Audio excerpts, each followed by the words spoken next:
right, little Bobby. Hey, check it out, homie. First and foremost, I want to extend my apology to you, man, because last time, bro, we ran this video for whatever reason, man. It didn't. I forgot to hit record, bro.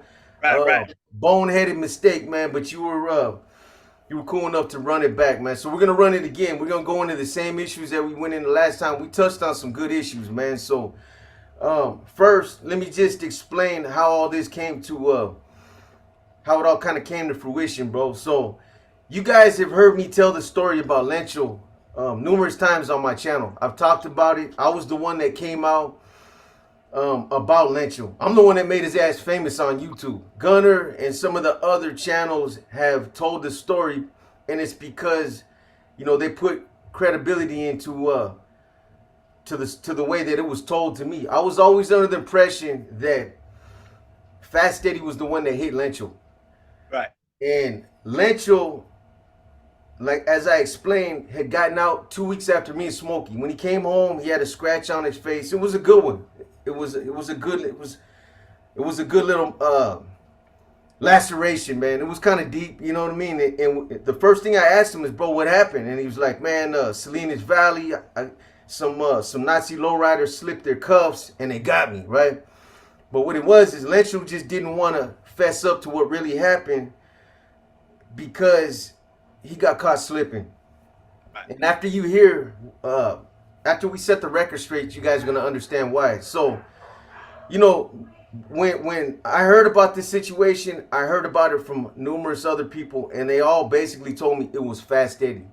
You guys know I'm a stickler for facts, so I put it out, and I always believed that it happened this way because I ran into Fast Eddie in Santa Clara County, and I confronted him about it, and he laughed, and he was like, "Bro, this is how it happened." He came up to the door, and I got him. You know, whatever reason Fast Eddie had for taking responsibility for it, I don't know. I'm not here to pass judgment on that homie. Whatever reasons he had his reasons. So it's all good, man. He was there, but Right. maybe he feels like he took responsibility for it because he kind of helped articulate it. But me running into Fast Eddie, I put some belief into it. So I told you guys the story numerous times. So homeboy's been hearing about it. He heard about it on YouTube. Some people were like, "Hey, you should reach out to B," and he was like, "Nah, it's not that big of a deal, man." And after hearing it, and then he heard Gunner put it out, he was like, "You know what, man? Fuck it. I'm gonna set the record straight. I'm gonna reach out to B." So he got at me on my IG. We kicked it around. We finally made we agreed that we put this video out to set the record straight. So that's what we're gonna do. Bobby, you want to go a little bit into your story, kind of like we did last time, how you ended up in Salinas Valley and all that. Right. All right. So we'll back up and just give you a little bit of a brief on where I ended up in, why I felt the way I felt, why I did what I did, and So I've done time before, little turnarounds like Solano, level 2s and 3, whatever, right? Like 2 years, whatever it was. It wasn't much. I run around in Modesto, and I end up catching a case out there. I end up catching a murder out there, and initially I got busted for absconding, but I never got out. You know what I mean? They built the case while I was, being violated, and end up bringing me back from I think High Desert. I was in the Holden High Desert, and I went back to the county jail in Modesto, and ended up taking a deal for voluntary manslaughter, 11 for the manslaughter, I think 4 for a gun or something like that. Ended up turning that into 19 years in prison. Catching time and whatnot. Well, so here we are. I get sentenced. I'm hungry. I'm young. I got hella time. I'm ready. I'm ready to just let all this anger out. You know what I mean? Let it out. So Tracy, Tracy, Big Lou from soccer comes up to me. Old man Lou, gives me the whole spiel. I said, "Hey, I'm ready, homie. What's happening?" He was like, "Well, we got this dude down the way.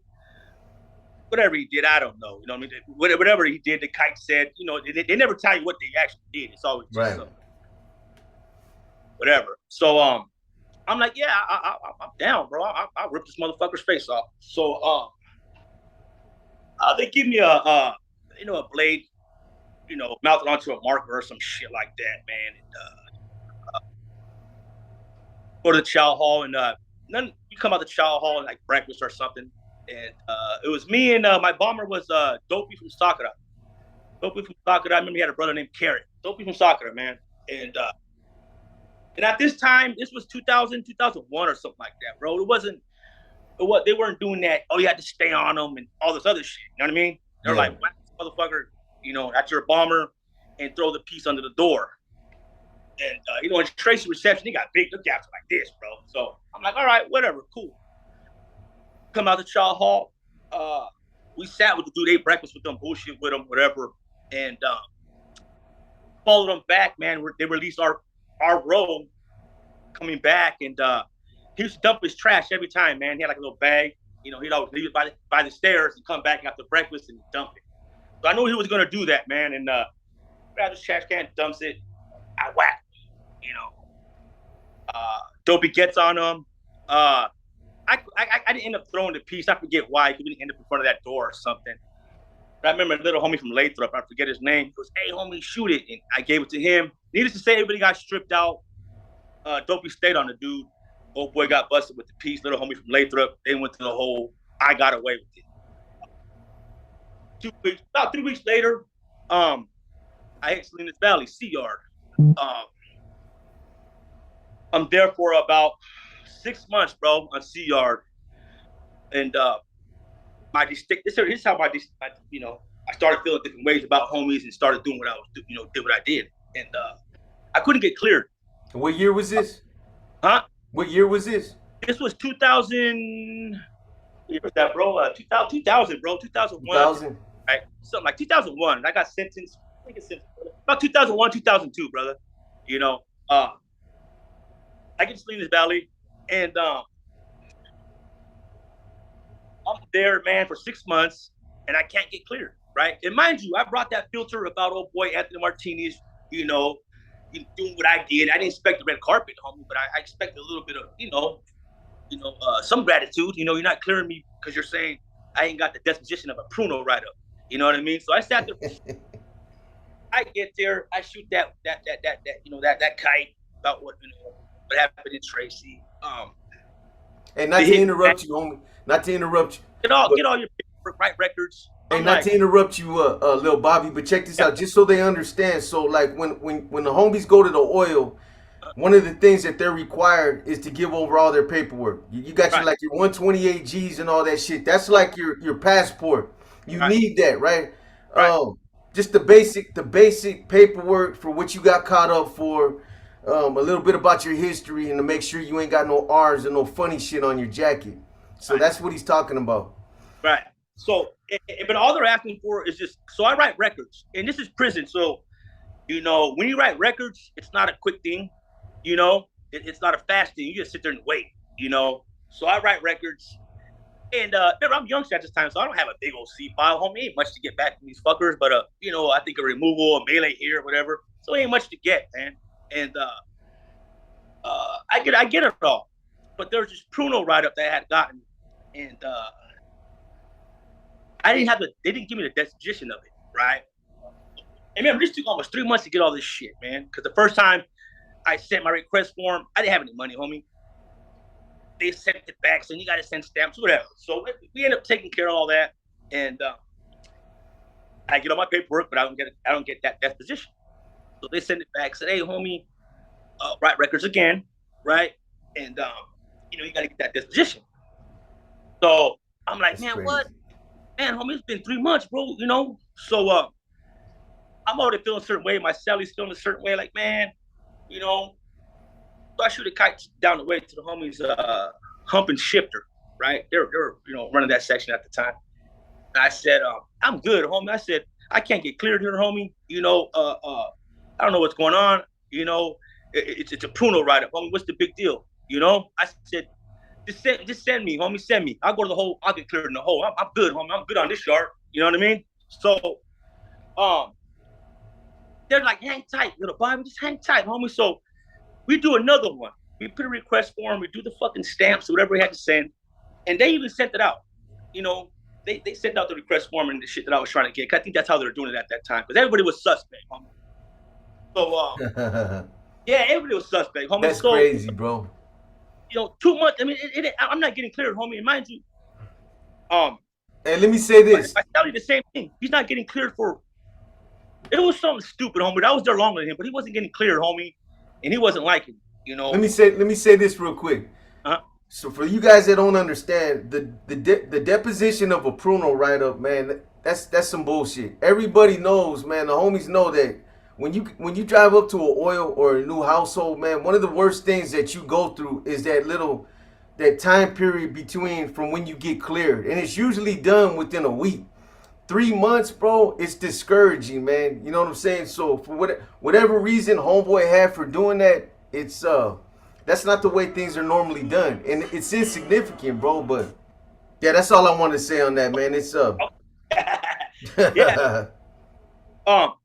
Me and my Sally, we're going back and forth. We're like, man, and at this time, it was crazy, bro. A lot of bad calls.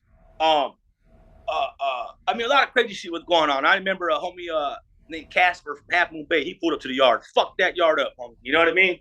He was just sliding through, did some shit. So I get it. I get some of the paranoia, but 5-6 months, homie, is too long. You know what I'm saying? So me and my Sally, we make a pact, homie. We're like, you know what? There's homies on B yard, homie. They're doing their thing over there. Fuck it, homie. Let's go over there. Or we'll try to hit High Desert. You know what I mean? Because they're taking over a yard over there. You know what I mean? So he was like, all right, man. And we toyed with it, but we never did nothing with it. You know what I'm saying? It was just conversation in the South Border because we didn't have nothing. In fact, I remember the Africanos shitty cuz from Long Beach. He felt bad, homies. I'm gonna give you guys a TV, homie, because that's bullshit, homie. So he gives us a TV, homie. The homies took the TV back, so we can't have a TV, homie. You know what I'm saying? So that's how we're being treated, homie, on a level 4 yard, homie. That's how we're being treated, homie. So like, what the fuck?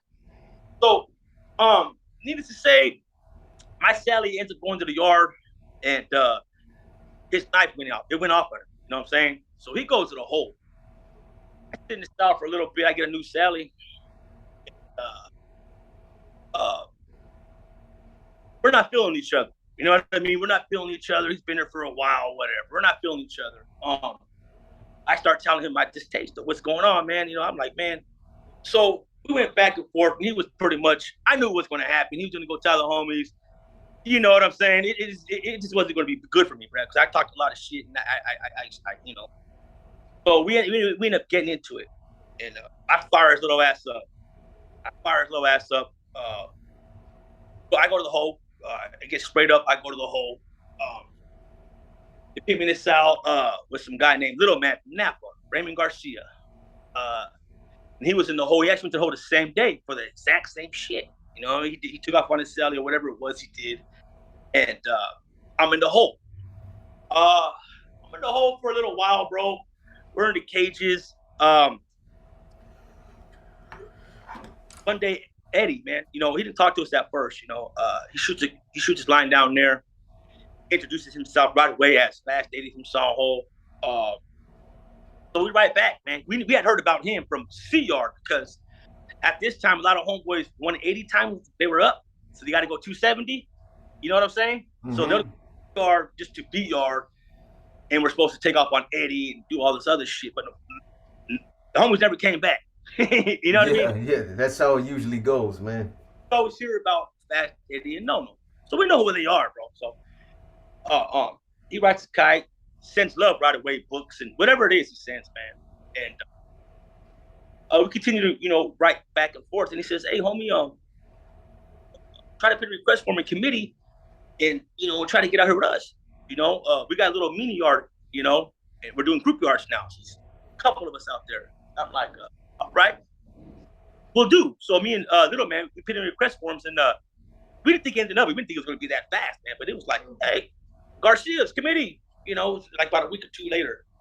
And initially they said no, and about a week, another week or two goes by, bro. And eventually they kick us out there. They kick us with Eddie in there, and Eddie was Cool dude, bro. Funny as shit. Always just, talk shit. That's for sure.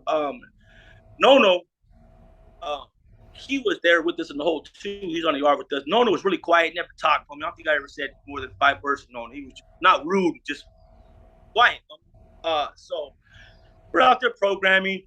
Bass Eddie's telling me a little bit. Look, homie, if they don't want to send you to B yard, you know what you got to do. Wherever they send you, get off, keep getting off, and try to make your way back. Cool, whatever. We got to do.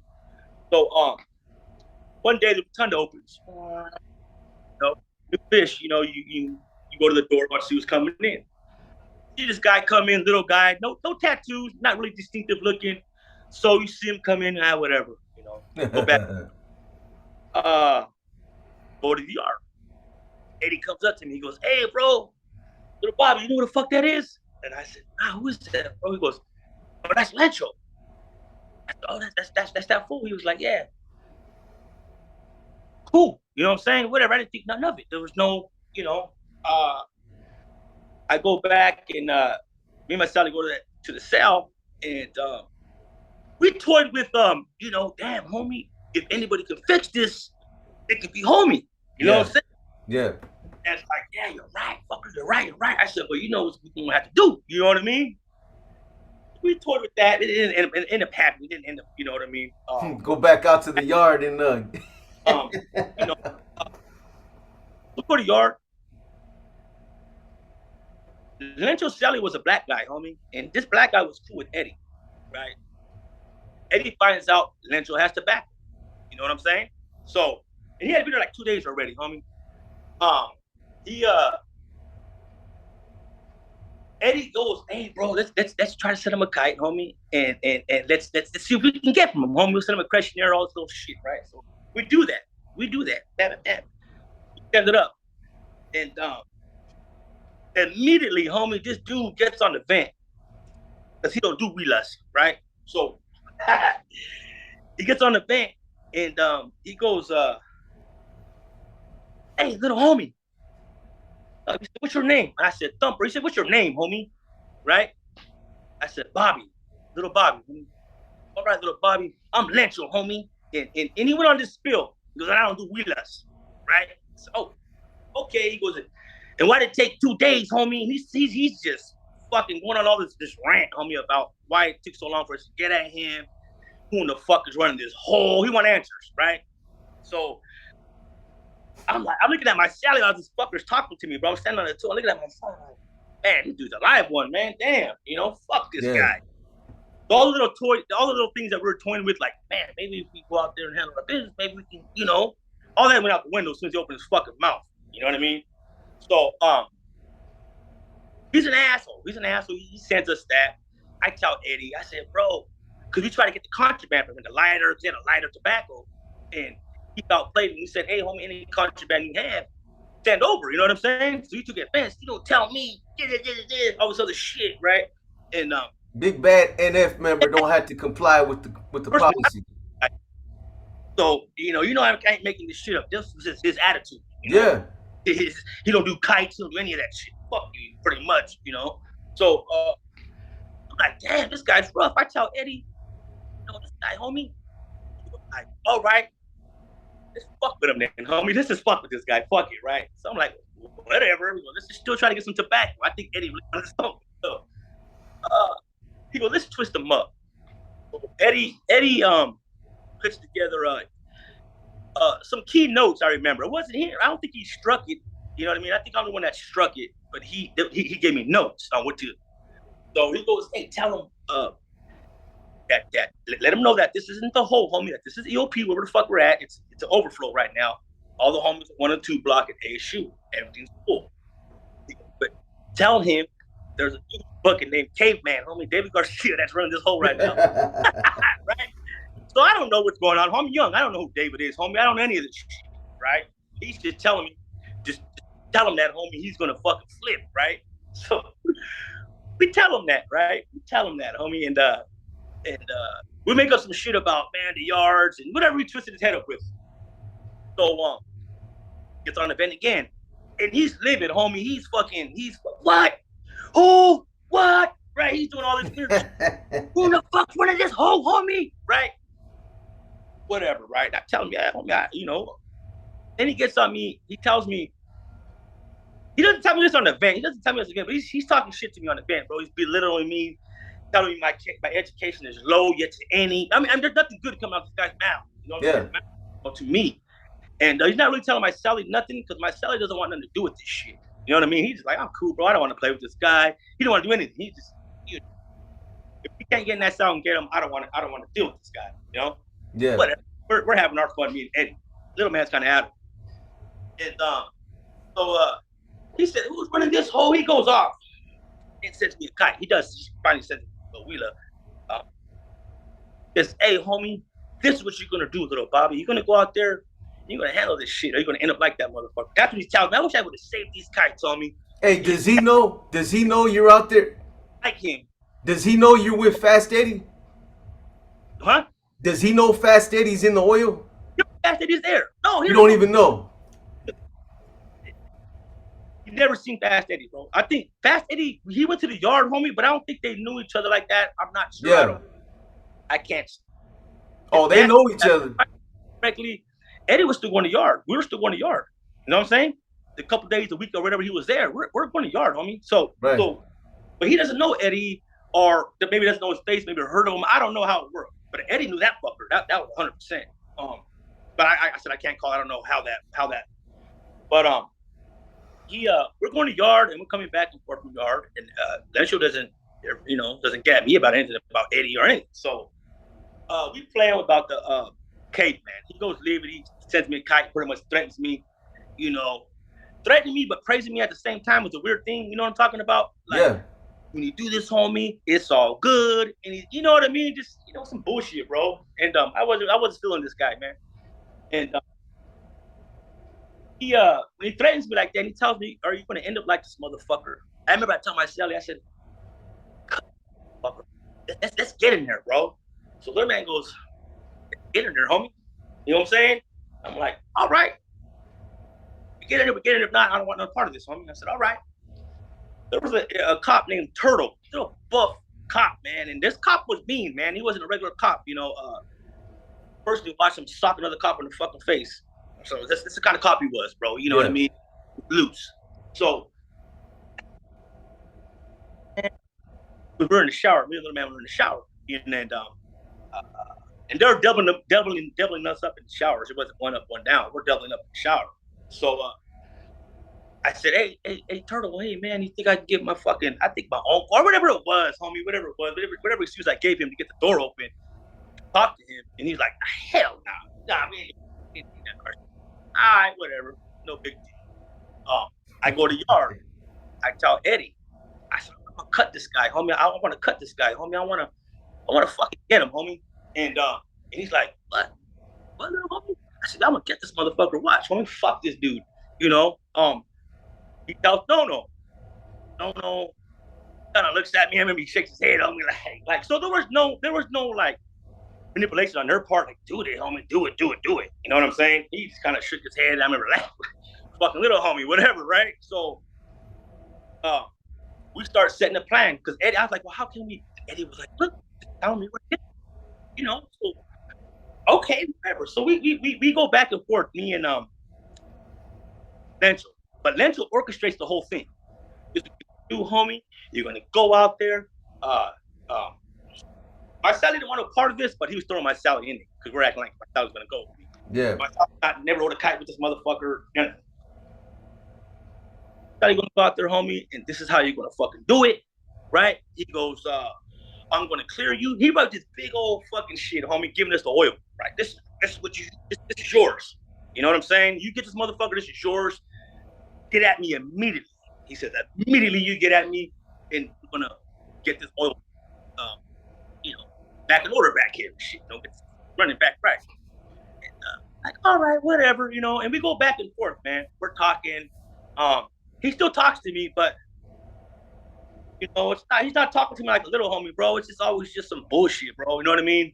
Asking for soup or whatever. There was never no love, homie, So I can't wait to get him now. I'm like, man, I'm gonna get this motherfucker. I can't wait. So He tells me he's paroling because I'm paroling, homie. He sends all the info, all the kites, clear. He gives us the whole all this little dumb shit. Um, we flushed those kites, homie. That's not how me and my Sally rode. We laughed about it, flushed them, Right. whatever. And Eddie says, "Hey man," he goes, "Well, since he's paroling," he goes, "Bro, that's gonna pop him out anyways. You know, he's gonna walk to your door." He goes, "How you gonna do it?" Hey, So one second, Bobby. so Bobby, check it out. uh, Hey, right here is where I'm gonna cut this video. I'm not gonna cut it off. This is the first part of this video. This is the first part. This video is gonna be cut up into several different episodes. So this is the first part of it right here. With that being said, I'm gonna go ahead and cut this video off, man. Hope you guys tune in for the next one. yeah. But yeah. All right, Bobby. So we're back, homie. This is episode number 2. So go ahead and run it where you left off. Where I left off at, brother, I'm smoking, man. You gotta reel me back in So sometime. so you left off at where Lencho told you he's getting ready to parole. Yeah. So Lencho's getting ready to parole. We're all happy, man. We're going to yard, homie. I think at 9:30, man. I remember we're tripping because we know the fucker's parole, and we're like, damn, they haven't called him yet. God damn, And I told myself, well, I just didn't want to go to yard, homie. You know what I'm saying? I'll stay in. I don't give a fuck. I'm cutting this motherfucker, homie. Doesn't matter. I'm going to yard, homie, because they said he wanted no part of it. Wasn't a pussy. Wasn't a wimp. Much love to him, homie. He just didn't want no part of it. Right. Yard, I'm cool, homie. I ain't fucking with that dude. He got our name and numbers. I'm cool, homie. I'm not fucking. That's on you. So, like we're sweating it, but all of a sudden they call him, Guzman, parole. And I said, like, is it escort? And I said, nah, he's just coming down the stairs, homie. Right? So, what I did is I got 2 razor blades. I think even Eddie might even sent me a blade too, man. So I got a razor blade, 2 razor blades, and I got about 4 602s, which is a write-up if people don't know, want to, complaint or something. Got about 4 or 5 of those, and I flattened them out, folded them to the length and the width of a ruler, real hard, folded them.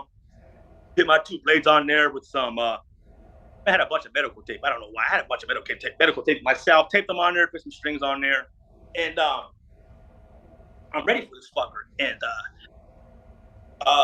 remember, this wasn't the hole. This was an overflow. So the sides of the door had big gaps where nothing covered off. Big gaps, bro. And coming down the stairs, here he comes. Coming down the stairs, he's looking at me. He has this smirk on his face, and comes to the door. And mind you, he comes to the door for a second. 30, 40 seconds, man. He came to my door. The cop, like I said, got tired of waiting, walked off, man. And as soon as he walked off, I told Lencho, something in regards, because I told him I had some letters and some other shit to mail out to him, homie. And I said, it was an enlightenment, inspiration, being in your presence, big homie, because he like hearing shit like that, Oh yeah. That's when he put his face really close, because I whispered it, and he was like, and all I seen was his eye, like blink, like, all right, little homie, make sure you get at me, because the cop wasn't at the window, but he's yelling, hurry up, So that's when I hit him. I had to, my little, I don't even know what to call it, my little tomahawk. Right. So as soon as he put his face there, it was just whack. He jumps back. And Eddie, everybody down the way starts laughing and yell out, Nueva Flor, motherfucker, right? He looks at me, and remember, he looks at me and he goes, fuck you, homie. You fucked up, motherfucker. That's what he says to me. It storms off, right? Walks out. Everybody's laughing. I'm laughing. Whatever. 2 cops come running in. Tower cop, Garcia, 112, bro. Garcia, 112, homie. Tattoos on the head. Was he leaking? He started leaking? Yeah, because when I first got him, when he walked away, bro, because it wasn't, I wish it could have been deeper, homie. I wish so bad. But it wasn't even that bad, homeboy. You know what I'm saying? Yeah. But it did it. So when he walked away, I was like, oh, homie, I didn't even get this fucker, But then it started this, you know what I mean? I'm like, oh yes, I did. I got him, yeah. So Building cops come running in. The tower cops, nah, bro, 112, homeboy. It was that motherfucker. You know what I mean? You didn't see it, but he was like, he was in front of that cell. So, um, initially, like I said, he took off. While he stormed off, I'm trying to get these blades off my shit. Man, I'm a little trouble. I asked him, man, hey, help me. He's like, Charlie, homie. He sat there like, nah. Anyways, I get this down. I get rid of it, you know. They pulled me out. And they sat me in front of my cell, bro, because I remember on the thing, on the walkie-talkies, IGI saying, gang investigators saying, don't touch nothing. Don't touch nothing. They come running in, a lot of them, they come running in, bro, and they're like, hey, they made you sit on the floor? yeah, because they said something when they pulled me out. Yeah. Like just one. And they left Ray in there, bro. They pulled just me out. And they sat me down. Here comes Gang Squad, bro. They coming that motherfucker deep, up and pumping. They're just like looking at me like, what the fuck? And they picked me up right away. And they're like, so what's up? What's up, man? What happened? They're trying to grill me. I'm like, but remember, I'm young, homie, so I don't grasp the seriousness of it. You know what I mean? Because they're tripping, homie. This guy got hit by this motherfucker. What's going on? You know what I'm saying? So I don't say anything, bro. I don't say nothing.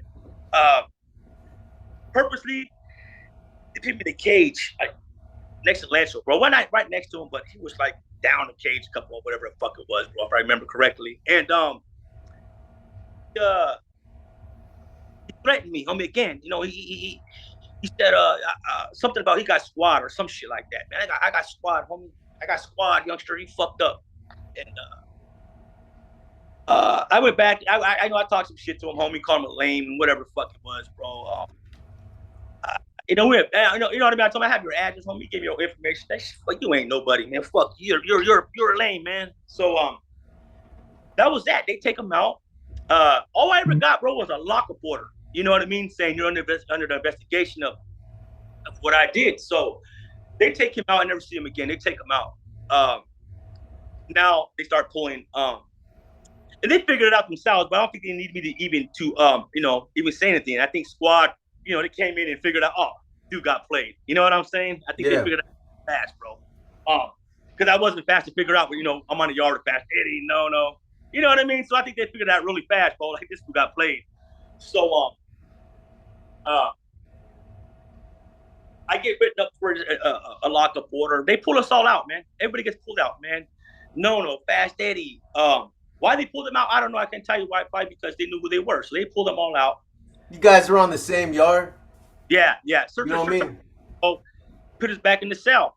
And put us back in the cell. And that was it. That was the end of the story. That was the end. We talked about it. We laughed about it. I got transferred shortly after that. Little man got transferred shortly after that. I'd never seen Eddie again, but we had, through people, hey, Eddie sent this on me. Hey, I sent mines. The last time I had heard, I had a daughter before I went in or whatever. And before I got out, her and her little sister actually, they were running the streets, I guess. I don't know. But Eddie and his wife took them in, you know what I mean? Took them in. So I, good dude in my eyes, you know what I mean? I have nothing, I can say we were in the hole together that long. The little short time we were there, it was cool. It was fun. You know what I mean? We just, definitely. I never really heard anything for a lot of years, bro. I didn't, because when I got Lencho, I think he paroled that day, bro.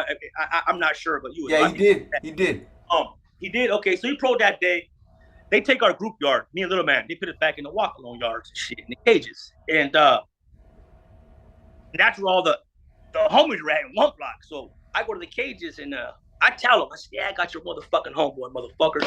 And they're looking at me like I'm a J-Cat. Like, get the fuck out of it. Because no one knows. No one, that's how quiet it was, homie. No one knew. No one. Fast forward, years later, who the fuck was it, man? I forget who I run into, man. But they're talking about it. And I'm like, homie, that was me. Nah, wasn't. That was me, homie. But he played a big part in it. But that was me. And it went like that for a while. Charlie Brown, Charlie Gumpo, that was my celly. I tell him the same thing. Get the fuck out of here, homie. That was you, bro. I swear, homie. I told him the story, right? And he's laughing, man. Like, what the fuck? What a fucking lame. I'm like, yeah, that was me, bro, little Bobby, homie. So, uh, then you write the book, right? You write the book. I still didn't really trip on it, bro. I heard about it. I wasn't really bothered by it. I didn't really trip on it. But what started bothering me when my boy Junior, Goofy from Charles Street, right? He comes over one day and he has your book and he says, man, homie, you didn't do that.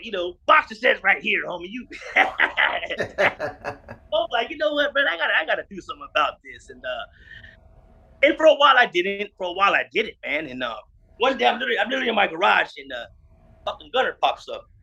And, he's actually telling that story about Lencho. So I get at him. I say, hey, bro, that's not true, man.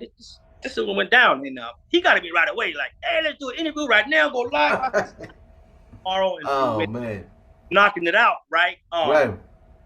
But from the gate, a lot of people were like, hey, you should have got a homeboy. You should have got a. I said, yeah, I should have, homie. I should have. You know what I'm saying? I kind of regret not doing that. You know what I'm saying? But it was so fast. It was like, damn, homie, move fast on me. Damn. Yeah. A couple. That was it. Just, I didn't like him. He was rude. He was disrespectful. He showed no love to a little homie. You know what I'm saying? He was just, even him, he didn't know the position I was in at the time, but he showed no love to me. He showed no love to a motherfucker he thought was actually going to put in some work for his punk ass. He showed no love, homie. You know what I mean? It's not somebody I wanted to put in work for. You know what I mean? It was like, this guy, man. Hey. That was the end of that. That was the end of that, man. So a couple things real quick. So one, I want to back up a little and touch on something we touched on yesterday, but everybody knows he's a tyrant, right? Real carnals don't act like that, bro. You know what I'm saying? Yeah.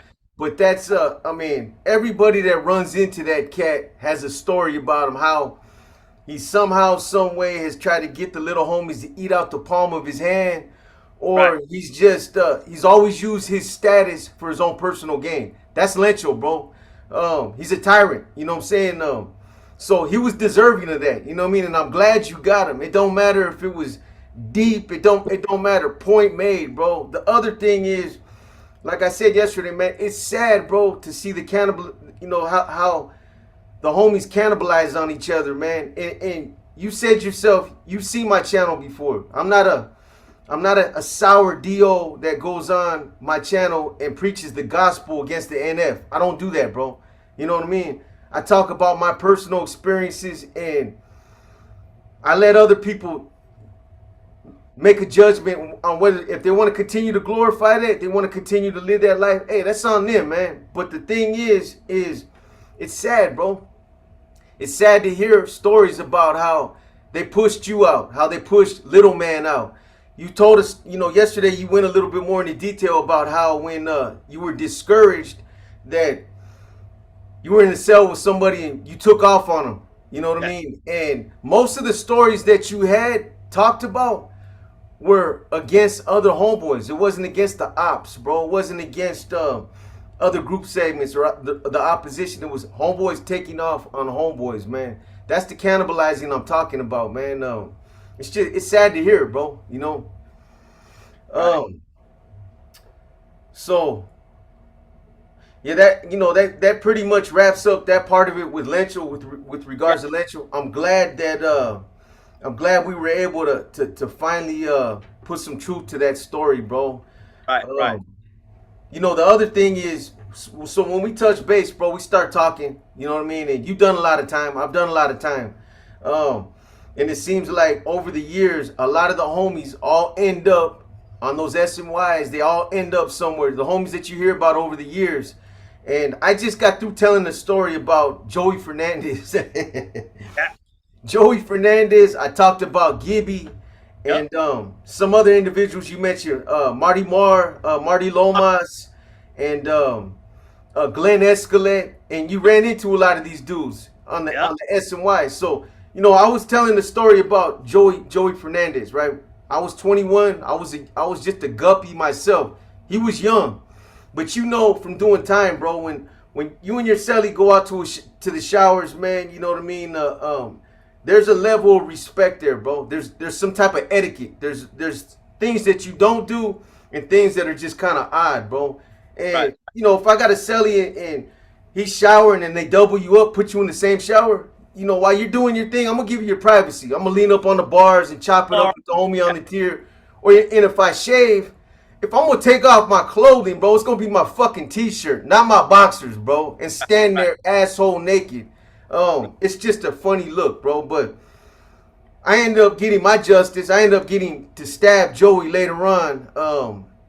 After that incident, things kind of snowballed from there. But so I was right. The characteristics had started at a young age because from what you told me, Gibby was on the yard with Joey. Yes. Gibby went as far as getting Joey's name tattooed on his forehead, and they were in the cell. The spirit. Yeah, Spirit. I guess they called Joey Spirit. But talk a little bit about that, bro. They were selling Joey cakes, and Joey turned into a full blown homosexual with Uh, titties. so after the Lencho incident, I can't get.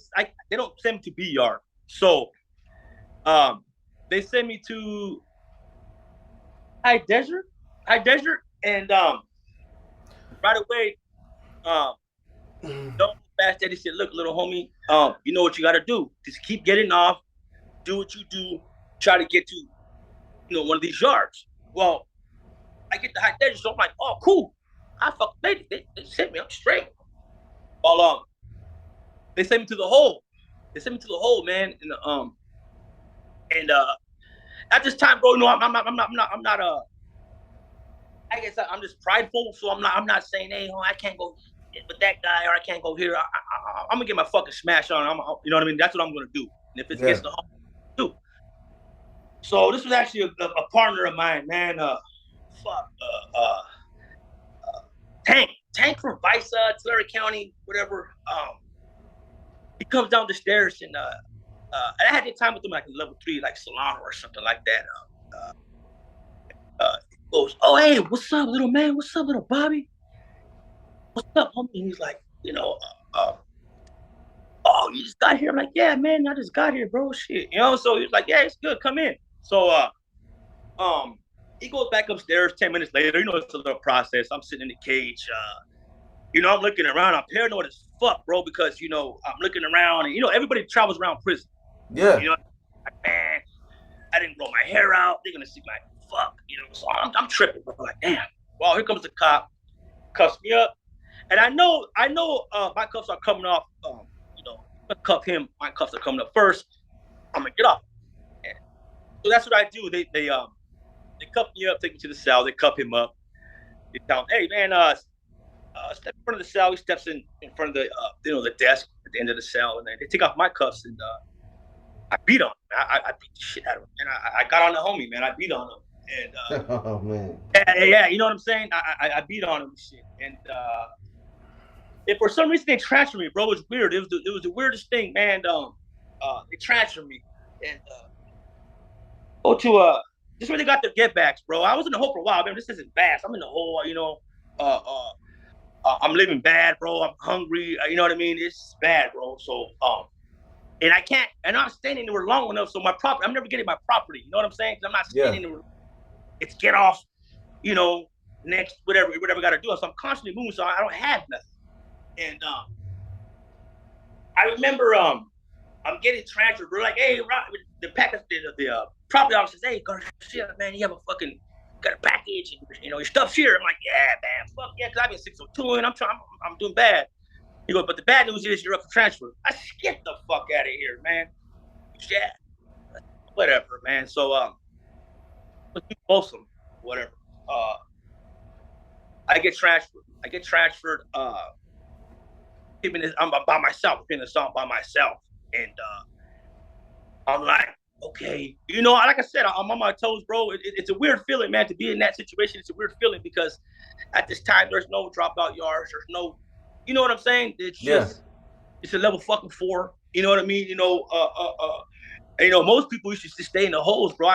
Most people just stay back there. You know what I mean? Me, I'm like, man, I'm trying to get to where I need to get to, where I can get some yard and program. Fuck it, I'm not gonna spec it a ride. I'm gonna keep getting off, man. And so I'm in the cell by myself, and I'm waiting every day. I'm like, man, fuck, man, that's a problem. I remember I knew it was funny. I pretty much knew they were gonna get me, homie, because someone came to the door and he was just a dead giveaway, homie. His attitude towards me, it was just a dead giveaway.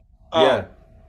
Uh, uh, Hey, when you're in those situations like that, bro, and you've done time, you pick up on those different characteristics, bro. You know what I'm saying? That's something that we learned, man. A lack of eye contact.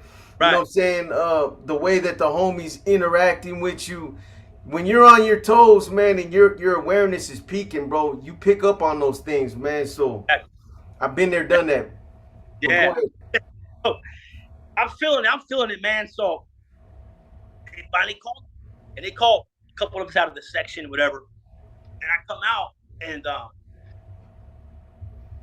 motherfucker, homie, he's doing this shit with his hands. You know what I mean? Just a dead giveaway, bro. And I'm thinking, you know, it's funny, man. It's sad, man. But my hunger, you know, and it's me doing bad, you know, no cosmetics. Now got the best of me because I should have got off on him. I was like, I should get off on these motherfuckers right now. I'm like, I'm getting my package, homie. Fuck that. So, you know, it was a half-assed salute from them, right, homie, whatever, you know. So as soon as we get into the R&R, because that's where they hand out the packages in R&R, they didn't bring it to the building, but to R&R, and they jumped on me. You know, they jumped on me. They got their shit. You know what I mean? Fucked my ass up pretty good, actually. You know what I'm saying? Was what it was, whatever. So, you know, living like this gets old, bro. You know what I mean? You can't live like that. You know what I'm saying? Yeah. You can't be in the army. And I learned that the hard way. Thankfully, you know, I didn't get stabbed, I didn't get stuck. You know what I mean? You know, thankfully. So eventually, man, I ended up in SATF. You know, where these individuals you talk about all the time. You know, Gibby, Joey Fernandez, who is Joey Lala now. So I get Lala. Yeah, finally I go to a dropout yard. Finally, right? Finally, I finally hit it, and it goes on. What I say, bro? My bad. That you finally get to the SATF and Okay, I finally get to SATF. I get there. How these yards work, bro? You hear about all these legends, right? Everybody, you know. So I hit a building. Right away I meet an old man because he comes up to me. Oh, what's up, youngster? Big buck teeth, little ugly motherfucker. Introducing himself as Fig. I'm Fig. Right away, I'm like, oh shit. I'm thinking, that Fig? That's what you hear about, right? Go upstairs. My Sally was like, I forget who my Sally was, homie. I can't remember who my Sally was at this time. I don't know why I had so many Sallys. But he goes, yeah, Crackers is down the way, Fabiola, he's down the way. And he's telling me all these people who are here, you know. Crackers' neighbor was Escalate, you know, Daryl Escalate, Sleepy, that was his, you know. So I mean around all these cool guys, all these older motherfuckers. And I get comfortable, whatever. I'm comfortable doing my thing. I get a visit, I get some dope. And I haven't been on this yard. I don't know how it works, you know what I'm saying? So I let my Sally, you know, run off with the dope. And I thought he was doing a good job. Like I said, I didn't know. Yeah. Individual comes to my door, big guy, big dude, doing big arms, big guy, man, comes up to me. What's up, homie? You know, I'm like, what's up, man? And you know, where'd you come from, man? And I'm telling him my story, whatever, and shit. And like, hey, bro, there's Sally, homie. You don't know what the fuck he doing, bro. He fucking pretty much just bashes my Sally, but he bashes my Sally in front of him. You know what I mean? Like, not physically, but, you know, verbally. Yeah. Hey, you fucking lame. Homie, you ain't fuck out of here. You just getting over on the homie. You know what the fuck you're doing. You're fucking dope fiend. So I'm like, damn, homie. Shit, right? God damn. Me and Gibby get cool, right? Sell up, right? And mind you, we sell up. No one's telling me about the gay shit, about his relationship with fucking Joey Lala before I got there. None of this, right? No one says nothing, right? All they say, homie, it's funny, man. I go to the yard, we bullshit, whatever. Hey, homie, be cool, be careful. That type of shit, right? But who doesn't tell you that in prison, homie? You know what I mean? So I don't take no heed to it, homie. And what I figured out, homie, is that they were scared of him. They were scared of Gibby, man. I don't know his past or what happened, but Gibby turned to he was a beast, homie, and he was on that yard, and he was as far as violently and viciously, he was a factor on that yard. You know what I'm saying? No one fuck with him, homie. He would get on you, and that's what I liked about him. You know, when we became Sally's, man, he was a real, quiet cat, bro. He didn't really talk much, homie. People that know him on the yard don't say that he didn't talk. Homie. He was really rude by himself. Didn't, that's the line he pushed. And,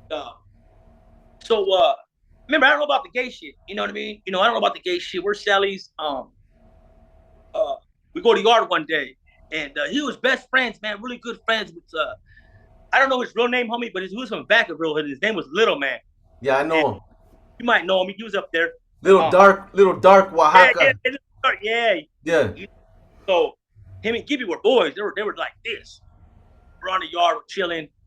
He starts counting on Gibby. All right, man, this fool. You know about this fool, homie, the Lala cakes and shit? He's telling me this. I'm like, what the fuck, right? He's like, yeah, man. He goes, that fool fucking. So Gibby's getting mad on me, like, man, come on, homie. I'm like, So now it's like, damn, homie, you a fucking fag, right? Listen, it's, obviously now it's different now. You know what I mean? Now it's like, damn, homie. So now I feel a certain way, homie. Like, damn, what? Motherfucker, homies didn't tell me nothing because they scared of this motherfucker. What the fuck, So, needless to say, we get into it because we start drinking, and people will vouch for this, man. That are with us on that yard. They'll tell you, man, me and Gibby used to fight all the fucking time, homie. We couldn't live together, but we'd be fighting all the time, because he'd do dumb shit, like. It's just, we fought like brothers, homie. So he was obviously bigger than me, homie, obviously because he destroyed me. But he never did, homie. We just get down in the cell. It'd be like me fighting your big ass. You know what I mean? Yeah. He'd do for me, So we would fight. So the first time in the cell, we go back to the cell, and I'm like, man, homie, you a fucking fag. You got this fucking name on your head and shit. So he was like, oh, I should need to cover that shit up with something, homie, So I remember he went to the fucking shark or some shit, right? Some old shit, right? And I told him, you can't be around, you can't be no gay shit, homie. Don't be fucking no punks when I'm here. And like, nah, man, I'm done with that shit, homie. I don't know what's wrong with me. Whatever, right? We live together. And I think I saw them with Flacco, Marty Martin, that was my Sally, right? I ended up with him. That was my Sally after Gibby. I probably remember correctly. Could be wrong. But needless to say, me and Gibby couldn't live together, man. But we always fought. You know what I mean? We always fucking fist fought, homie. And I moved with Marty Marr. And me and Gibby were selling dope. And somebody burned us on some heroin. I think like $150. It wasn't even a lot of money, bro. So sad, man. This guy doesn't want to pay. Homie, he's like, he'll pay me when he feels like it, or some shit like that. Obviously we're not gonna have that. I'm like, what? He's like, yeah, man, fuck that. Let's go get these motherfuckers. So I'm like, yeah, we're gonna get these motherfuckers. You know what I mean? Fuck yeah, homie. So we'll get them tonight at Chow Hall. Wait for me, because we're in the same building. Wait for me. We'll follow these guys. We'll sit down with them. We'll chop them up. Fuck yeah, that's what we're gonna do. So follow these guys to the hole. We follow them to the hole. We follow them to the Chow Hall. Gibby jumps the gun. He jumps on dude's fucking. He starts ripping this dude named Mackie up, man. He starts cutting him up. And I try to slice his Sally LA. I whacked him across the eye a little bit, right here. He's a big black dude, ended up putting hands on me. We ended up getting jumped by like 6 blacks, man. Jumped on us and shit. Wasn't X-rated there? Huh? Wasn't X-rated there? X-rated ran, man. X-rated ran out the Chow. Yeah. They were like, they needed a fire extinguisher to put his shoes out, man. But but shout out to X-rated, man. I had a gold card with X-rated, bro. I can go to his house and get anything I wanted from X-rated, man. So he wasn't a target of ours, anyways. Right. That's jumped on us because we didn't give him a heads up about what we're gonna do. But why would we do that? So when we get to the hole, they figure it out. Like, he burned us, homie. They're like, well, you should have said something. We'd have saved us a lot of trouble. We'd have let you get his punk ass. You know what I mean? But say, I was at ASU. Gibby was, I think, was in like the hot med building. You know what I'm saying? Because a lot of people in there, they go hot med so they can get their TV right away and all that other shit, right? I stay ASU. I think I did my shoes there. I didn't go to the shoe, bro. I did all my time there. I think Gibby goes to the shoe, but we go back to Sad. We get back to that yard. Gibby comes back and gets transferred a short time later. He goes to I think Kern Valley or some shit, bro. Cause I run into him like about 8 years later, right? And it wasn't the same, bro. It wasn't the same, Gilbert that I knew, homie. You know, he was real shriveled up. He just looked bad, man. And some people told me, man, that probably got fucking HIV, bro, fucking joint in the ass and shit, that weird shit. But I was like, no, it just wasn't. I think the time got to him as well. You know what I mean? He just wasn't the. He wasn't the same person that I had met on the yard. You know what I mean? That violent motherfucker. He was just deteriorated, man. I didn't meet Joey Lala until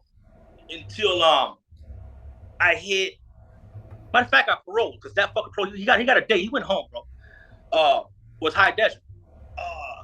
This is when I finally see him, man. And I'm like, that's that motherfucker. They're like, yeah, that's the Joey Lala, man. That's like want to give you his fucking man. But full blown titties, the hair, wow, little shorts on the yard, always playing handball. And he sells these cakes, and they sell, bro. I mean, I never bought one, homie, but motherfuckers love these delicious fucking Joey cakes, man.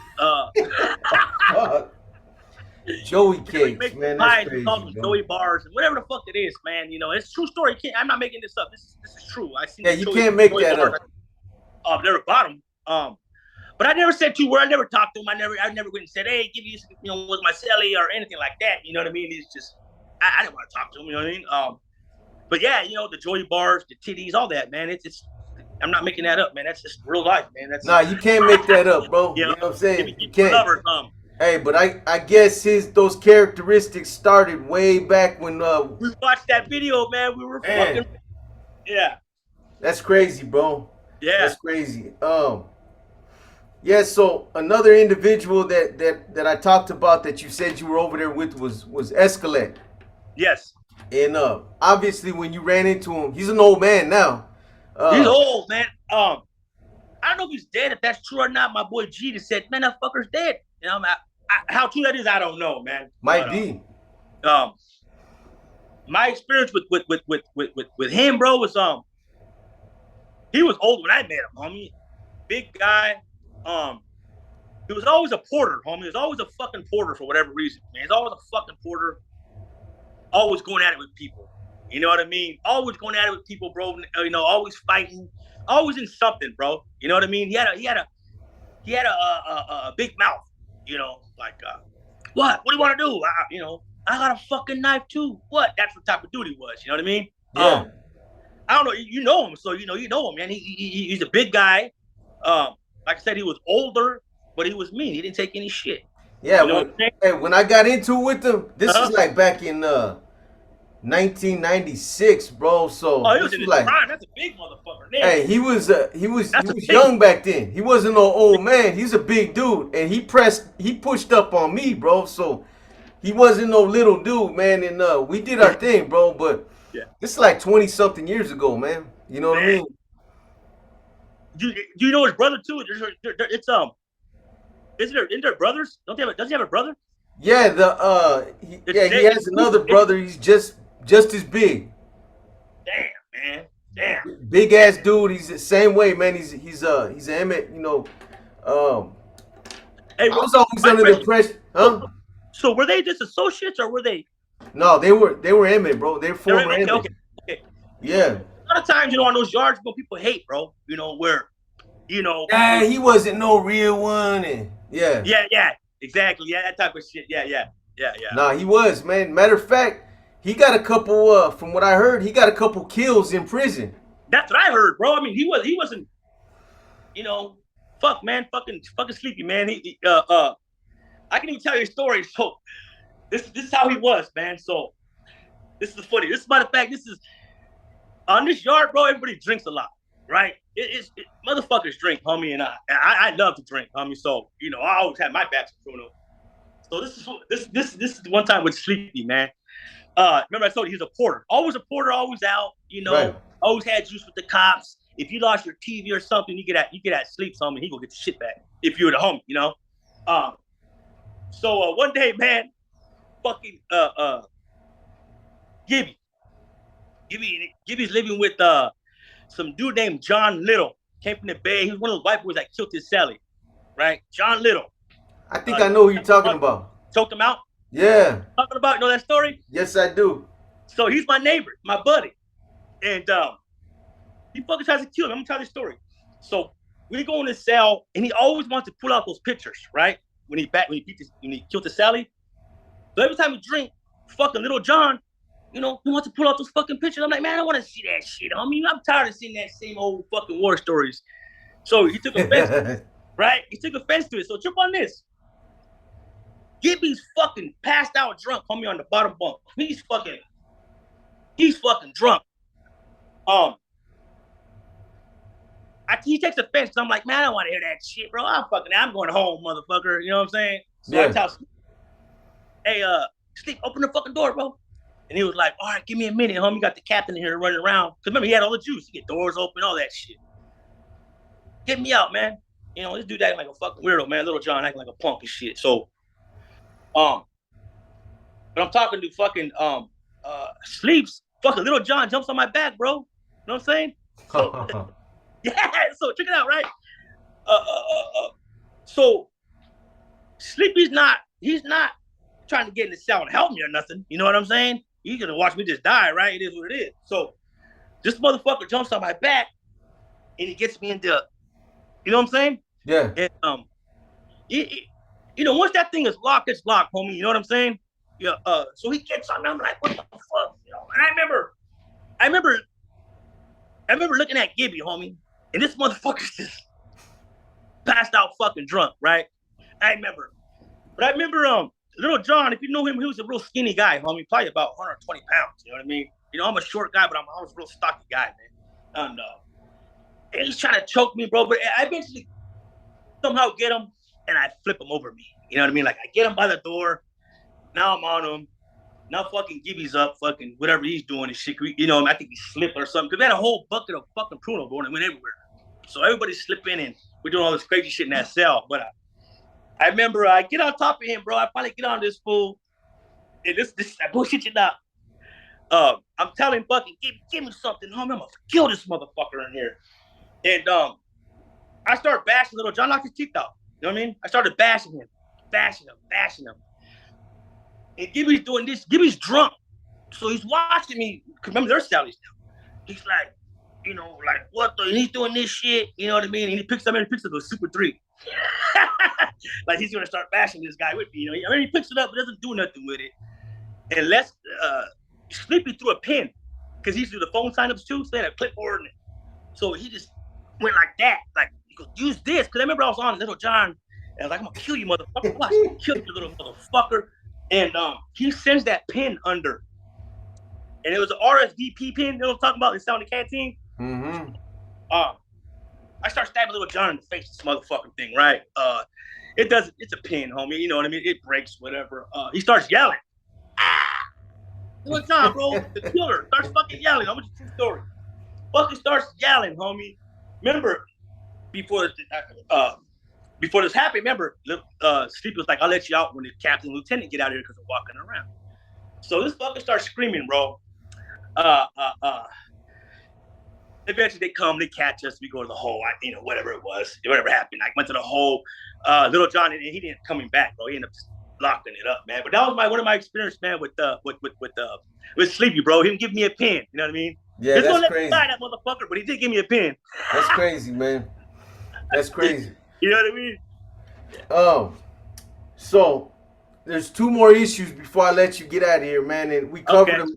We covered them yesterday, man. And one of them is so I've never been to an SNY, bro, and I'm glad. You know what I'm saying? But I've heard a lot of stories about SNYs. But what I was wondering is if you could shed a little bit of enlightenment on this, bro. So like, you get a lot of former NF members, a lot of former Mexican Mafia members, AB members that go out to these yards and they go out there some of them were former leaders, and they're used to being treated a certain way, bro. They're used to being not catered to, but treated with the level of respect, and all that changes when they hit an SNY. Motherfuckers they don't acknowledge that no more, right? You gotta readapt to that environment. If you could talk a little bit about that. Well, I can tell you, I mean, countless of times where homies were living with ex, NF members or whatever. They'll come out like, hey, homie, I'm about to beat the fuck out this old man, homie. You know what I mean? Like he ain't. And it was constant because they had that, like you said, they had that arrogant, I want to say arrogant, bro, because a lot of them get there at first. And I think when they get there, they think, I'm here, I'm new here, so I'm the hardest here. You know what I mean? I'm you know what I mean? And they get a taste of reality real fucking quick, homie, when they see how violent those fucking yards are. You know what I'm saying? But yeah, constantly, homie, constantly, man. I seen, even people coming from main lines, man, running main lines, right? Pull up, motherfuckers start salivating like, oh, is that so and so? You know what I mean? And it's going to be bad. So these guys don't.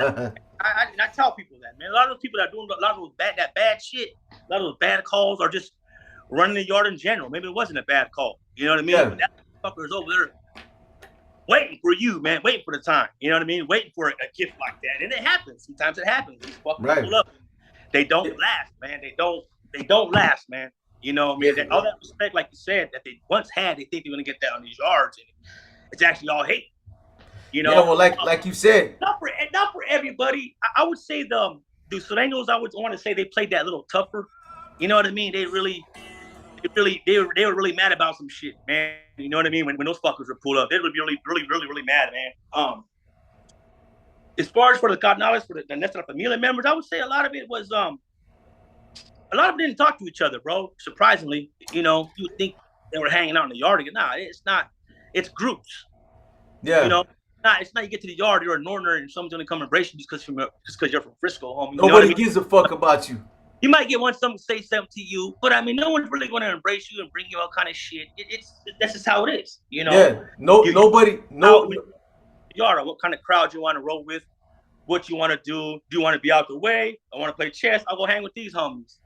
Do I want to get high? I want to sell dope, make some money. I'm gonna hang with these homies. You know what I mean? It's a So you'll find your ground. You know what I mean? And you also got to be let in. Because a lot of times, you come around, the homies won't let you in. Like, I don't want that dude around here. But for the most part, man, I would say the Sureños play a little bit more tough for homies, a little bit more. When some of those MA cats get there, man. Some of those guys, those youngsters, man, they be really upset, man. So it's a reality check for them, man. They gotta come out there and they gotta readapt to that environment. And it's you don't got the organization behind you no more. It's every man for himself. You know what I mean? So every man for himself, man. So the other thing that we talked about is you mentioned like the some of the dropout gangs that are out there. The 2-5ers obviously being the biggest. Which consists of 99.9% of Sureños, but you do got people from up north that are 2-5ers. Right. Same thing like Northern Riders, 99.9% is from up north, but you do have one or two, running out there from LA. The 2-5ers, they don't really push up on Northerners, bro. Like it's weird being a Northerner, bro, in there, bro. It's a weird thing, man. They don't really mess with you. They kind of target their own, I guess it depends where you go. Sometimes you go somewhere home and there'll be nothing but 2-5ers. You know what I mean? And of course, they're going to act a certain way. You go somewhere where there's no 2-5ers. You know what I mean? Maybe 5 or 6. You know what I mean? But for the most part, they're the deepest and the biggest prison gang in there as far as the dropout gangs.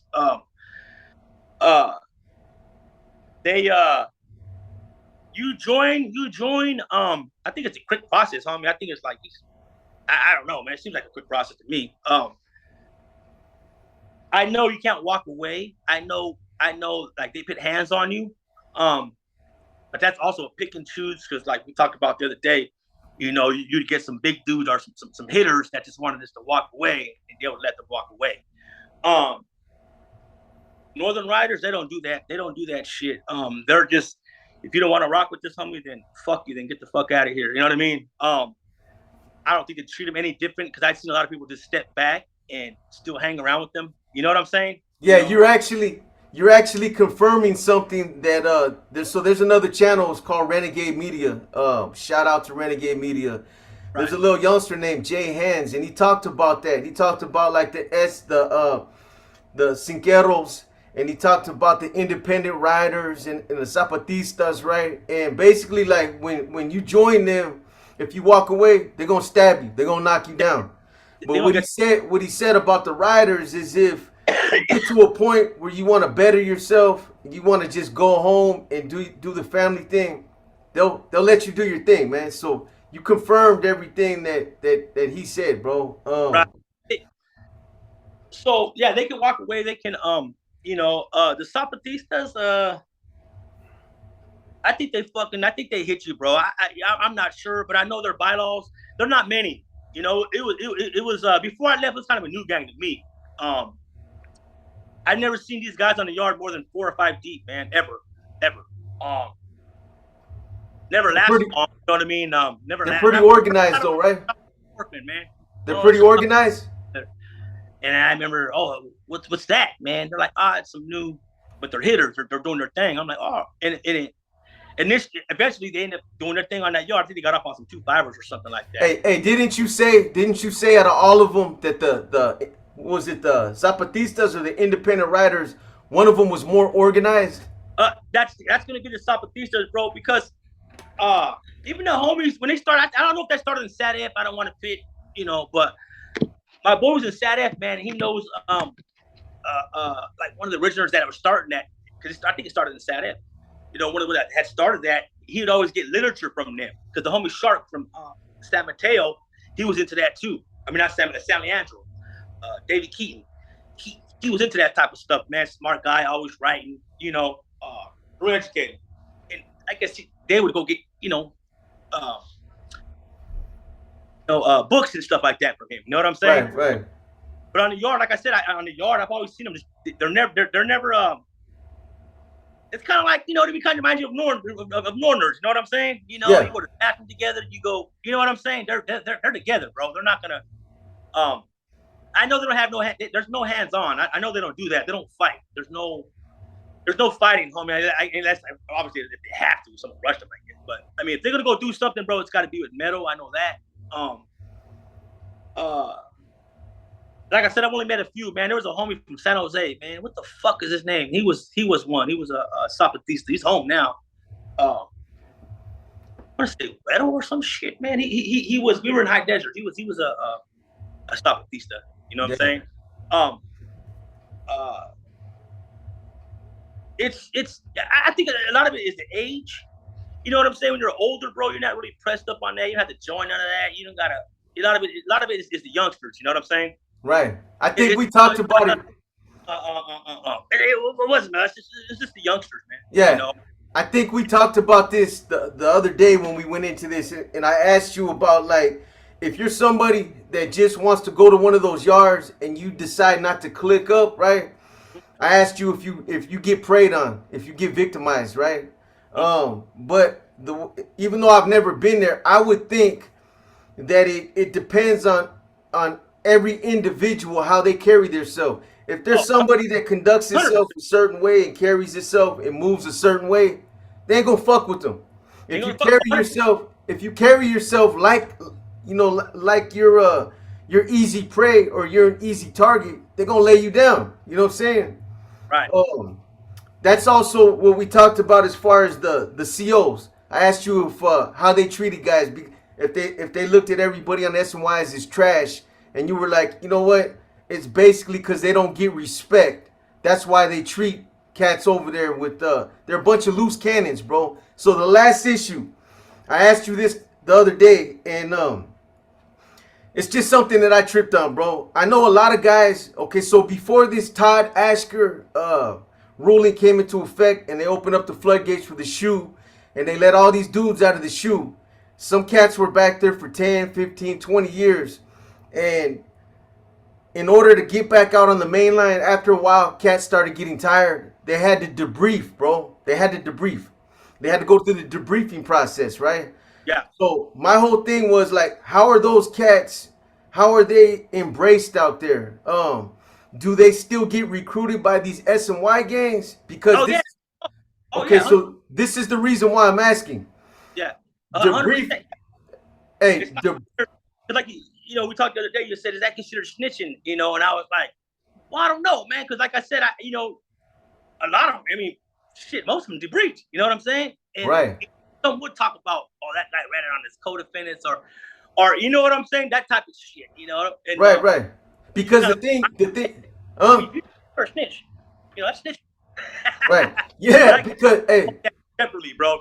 If you debriefed, it's cool. But if you snitched on your co-defendants, that's not cool, I guess. Yeah, this is the thing, bro. This is the thing. The reason why I'm asking is because a lot of these S and Y gangs, they say that they don't let in snitches, right? Yeah. Or there's a certain criteria that is part of their recruitment process, whatever. But I know a lot of these dudes, man, that came out of the shoe and went through the debriefing process. Snitching is snitching, man. You don't have to go to court and sit up in the box and tell on your co-defendant to it is what it is, bro, right? But it seems like a lot of these dudes forget about that. Motherfucker, you debriefed. You know what I'm saying? And I know better, man. When I hear some of these dudes talk about, I debriefed, but I didn't go in there and talk about nobody else, and I told them just, about shit that I did. Motherfucker, look, man. There ain't no these IGI investigators. They're some of the most savviest motherfuckers out there, man. They're not gonna let you go in there and say, you know what, I don't know nothing.